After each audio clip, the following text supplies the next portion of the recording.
What's up, Aries? Welcome to your October 2024 horoscope. So sit back, relax, and enjoy this astrological forecast.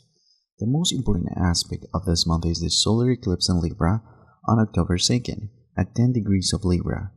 Libra is the opposite sign of Aries, and this spotlights the person in front of you.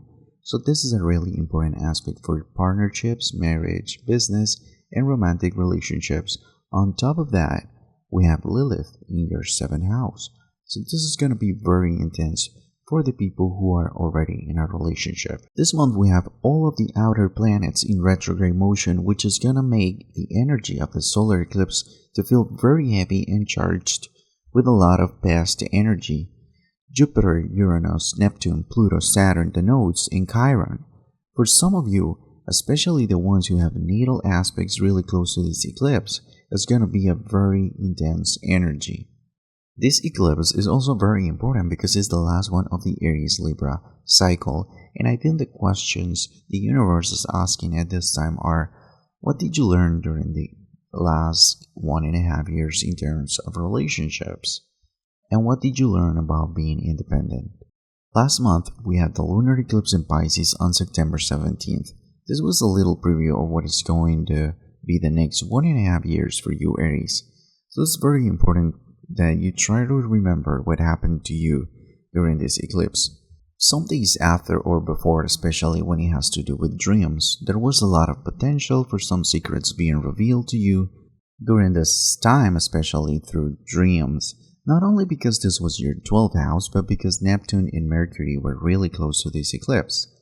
So feel free to tell us, what did you notice during that time? Did you have any unusual dreams or visions during that time?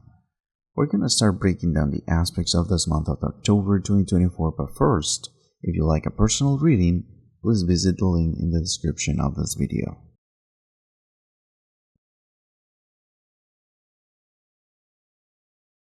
On October 2nd, we're starting the month with the solar eclipse in Libra. This is the end of the Aries Libra cycle of eclipses. It's time to evaluate your relationships. Usually, solar eclipses have to do with new beginnings, and there is no doubt that this is the start of something new. But it also can be the last straw for a lot of people, and there is no coming back from this. So if you're taking the decision of severing a relationship, it will be final. For other ones, this has a lot to do with marriage and starting a new relationship. But this new relationship has to be based on freedom, because we have Lilith very close to this eclipse in conjunction with Mercury. This is not going to be a typical relationship. You will have a set of rules that most people around you won't understand, and without Mercury there, you're not going to be quiet about this. You're not going to be afraid anymore, Aries. The last 1.5 years has been the opportunity for Aries to be their true selves, to find yourself, to finally become the warrior that you know is trapped inside of you. If you're one of those explosive Aries, this also means that you're ready to be a more mature version of that fire, to be like the wise emperor redefining leadership in your life. But this is an eclipse that has a lot to do with relationships, with Lilith transiting this house also in conjunction with the Sun and Mercury. It's gonna light up your dark side, especially for the women out there. This aspect is a screaming empowerment. This is redefining your relationships, putting yourself and your needs in the first place, and being very vocal about telling your partner, what do you want, how do you want it, and if it's not your own way, then it's the highway.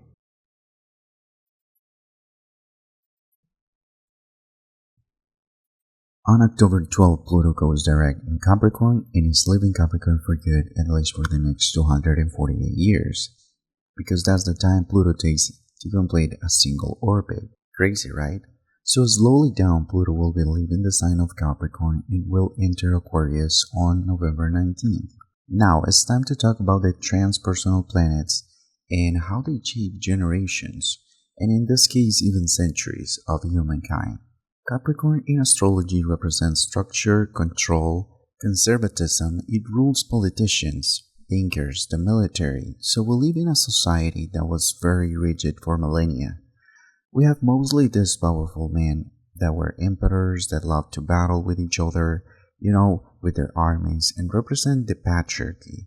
At this point in time, if you look at what's going on in our society, we have people that represent the old-fashioned way of doing things, battling ferociously to keep themselves in power. On the other hand, we have this eccentric kind of people that are ruled by Uranus, coming to life with their crazy ideas, their purple hair, bringing their progressive ideas, and this scared the hell out of conservative people.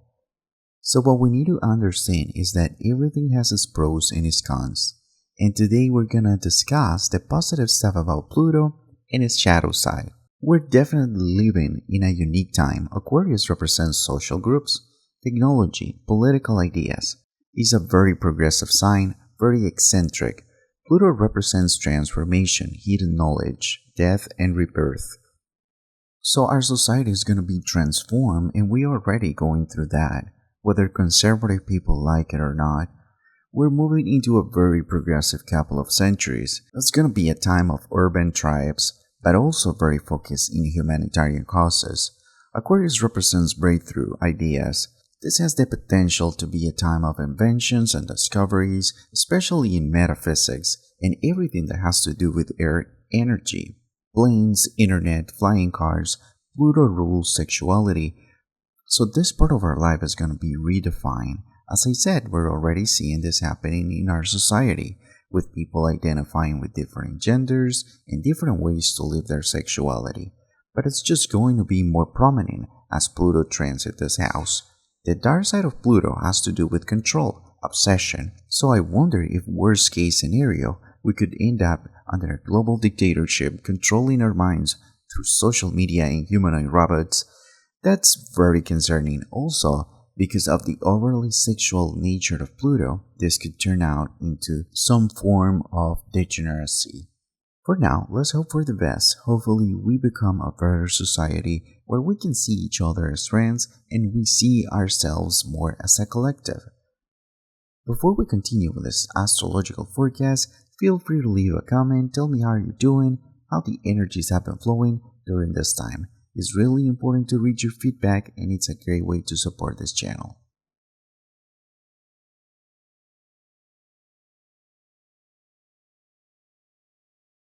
On October 17th, the full moon in Aries brings you a sense of completion. It's a time to think about yourself and your emotions, to be honest to yourself, because whatever is going on, this is a complete cycle and you know it. It's a very emotional and sensitive time. Keep it in mind when you're interacting with your loved ones during this period, because this could trigger fights and misunderstandings. This full moon highlights the house of self, but also on the other side of the equation, we have the sun in Libra spotlighting your partner or relationship. So it's important to evaluate what's going on there. If you're single, it's an important time to think about why are you choosing to stay single, if there is maybe some avoidant attachment that you should work on. Finally, this full moon in Aries is bringing a new you. Some of you have been working on their physical appearance or reinventing yourself for a long time, and now is show time.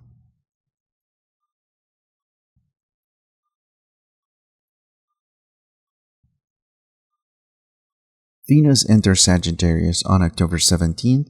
The planet of harmony, love, and beauty will be transiting your 9th house that deals with higher education, long-distance travel, spirituality. For some of you, this transit comes with planning a trip to another country with your partner, or if you have a trip plan for this time of the year, from October 17th till November 11th, you might find someone special on that trip from a different culture. This also has to do with maybe falling in love for a classmate, but in general, it's a very good aspect for harmonizing your school environment in your relationship with your brothers and sisters-in-law.